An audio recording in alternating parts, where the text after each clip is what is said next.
جبریل علیہ السلام نے جنت سے وہ براق حضور کے لیے منتخب کیا جس براق کے اندر آکر نہیں تھی بلکہ اس براق کے اندر آجزی اور انکساری تھی۔ جنت کے اندر تو بڑے بڑے براق ہیں، بڑے حسین و جمیل ہیں، بڑے قدکار والے ہیں۔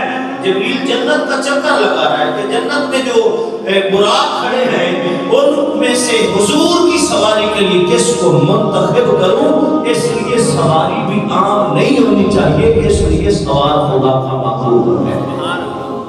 تو جبریل علیہ السلام نے پوری جنت کا چکر لگایا اور ایک براق جو ہے وہ سر جھکا کے کھڑا ہے، آنکھوں سے آنسو آ رہے ہیں، ہے جانور لیکن حضور سے محبت کر رہا ہے۔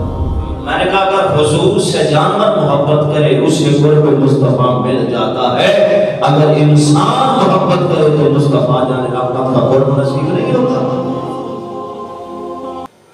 جبریل علیہ السلام نے اس براق سے پوچھا کہ تو کیوں روتا ہے؟